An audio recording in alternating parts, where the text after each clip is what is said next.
So today in this video we are going to study the topic continuity equation in Cartesian coordinates. Okay, in the last video we saw that the continuity equation is based on the law of conservation of mass. That is, the mass of a fluid can neither be created nor it can be destroyed. It means that whenever your fluid is in motion, the total mass of the fluid must be conserved at any point in a flow field. Okay, so here as you can see, a flow field has been shown where a fluid is flowing. Okay, here a fluid is flowing, and what we are going to do, we are going to take an imaginary fluid element from this flow field to study the continuity equation in Cartesian coordinates. Okay, so what I am going to do over here, I am going to take this small portion of a fluid element which is but of course imaginary. Okay, and I am enlarging it over here. So a fluid element in 3 dimension in a flow field is enlarged over here to study the continuity equation in Cartesian coordinates. Okay, so let's start with the derivation. So here a fluid element of size dx, dy, dz is considered. Fluid element of size dx, dy, dz is considered. Now this fluid element have velocity components u, v, w in x, y and z direction respectively. It means that this fluid element has velocity u in x direction, velocity v in y direction and velocity w in z direction. Okay, so a fluid element has been taken over here and its size is dx, dy, dz with the velocity components u, v, w in x, y and z direction respectively. Okay, so here let us see how it is derived, and for that, mass of fluid entering phase ABCD per second. Okay, suppose a fluid is entering over here and its mass is suppose 2 kg. So a 2 kg mass fluid is entering through the phase ABCD, this phase. Okay, the fluid is entering into this phase. So it is given as density into volume by second. We know that where this comes from, we know that density is mass by volume. So making mass as a subject, we will write density into volume. So instead of mass, we will write density into volume per second. Now volume of a fluid element is nothing but area into length. So density into area into length divided by second. Okay, and again instead of length per second, which is nothing but velocity. Okay, length per second is meter per second. So that stands for velocity. So what we are getting density into area of phase ABCD into velocity of fluid element in x direction.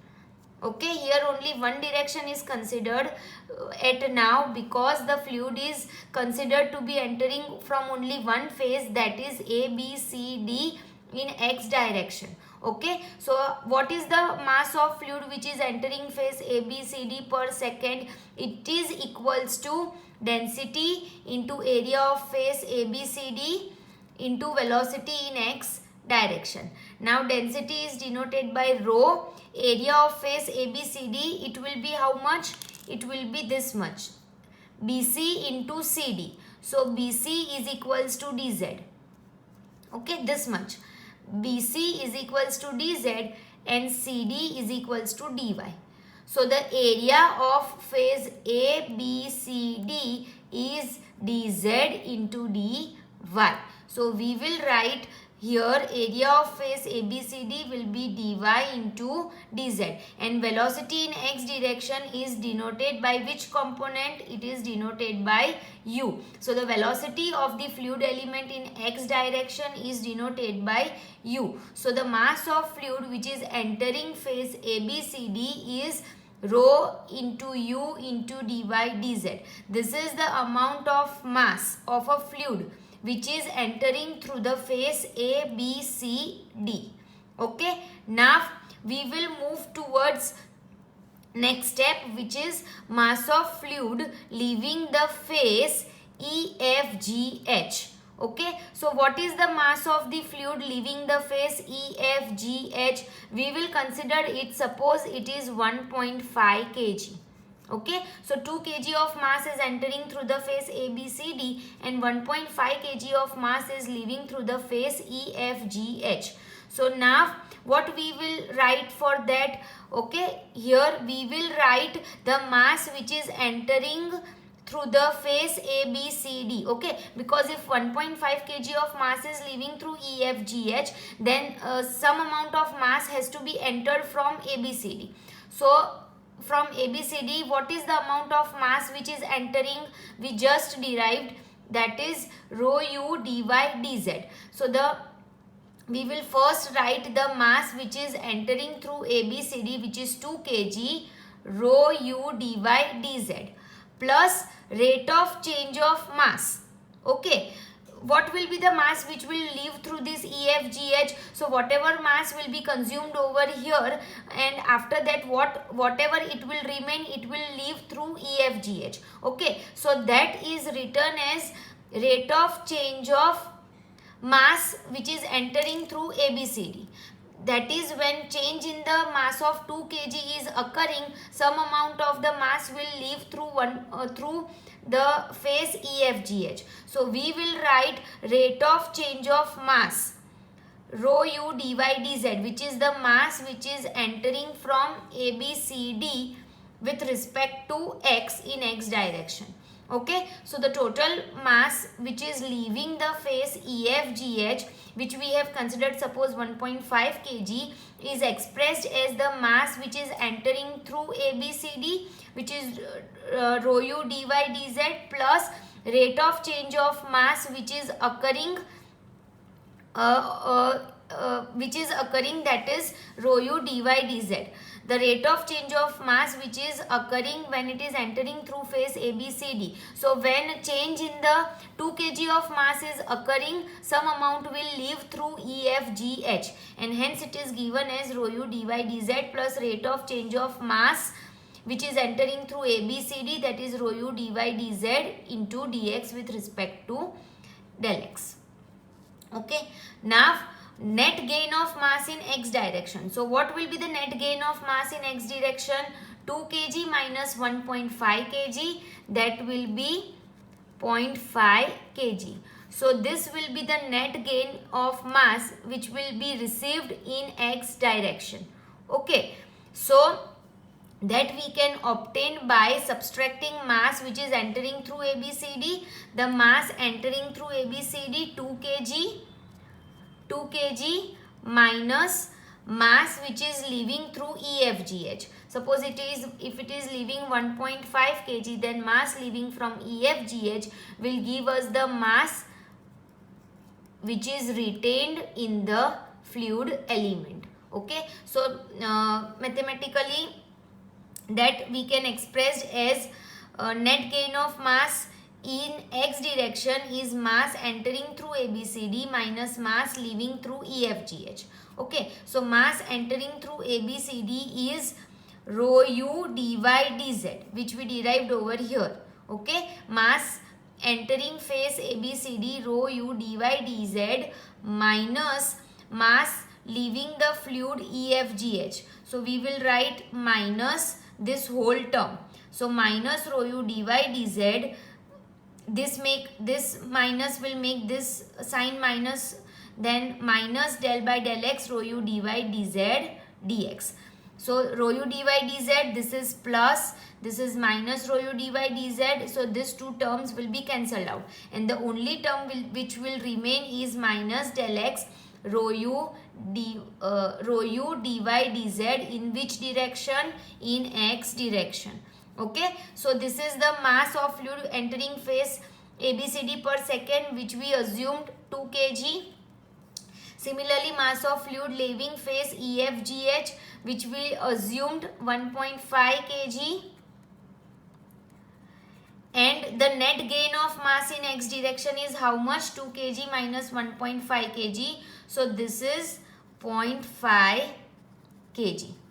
Okay, if suppose instead of 1.5 kg, if 1 kg of mass is leaving through the face EFGH in x direction, then the net gain would be of 1 kg.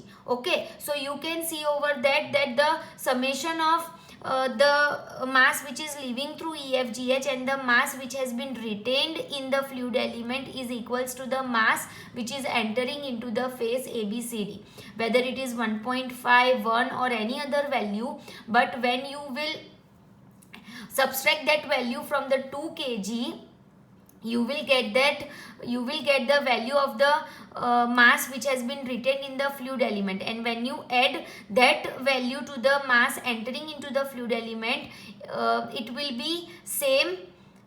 Okay, so this was the mass of fluid which was entering through the phase ABCD, leaving through the phase EFGH, and the net gain which we obtained in the x direction, which is equals to minus del by del x rho u dy dz into direction x, that is dx.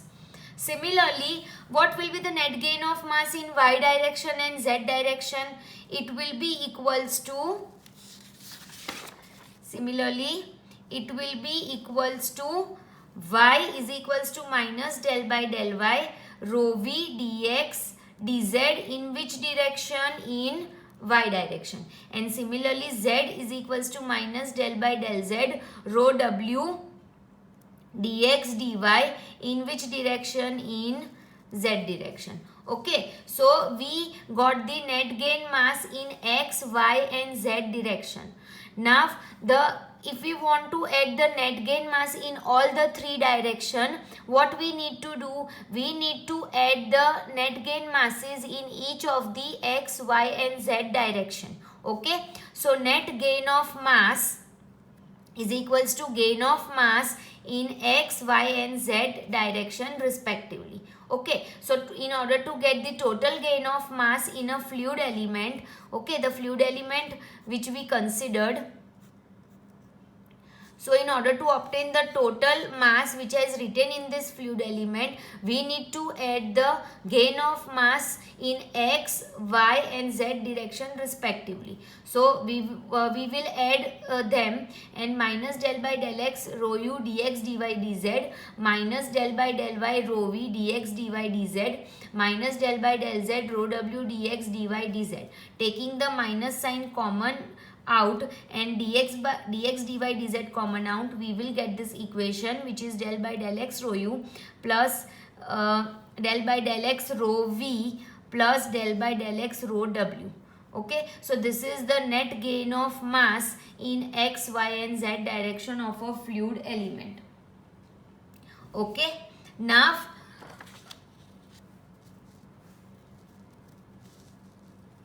by the law of conservation of mass, we know that the mass can neither be created nor it can be destroyed. Okay, so in the fluid, in that case, in the fluid element, the net increase of mass with respect to unit time must be equals to rate of increase of mass in fluid element.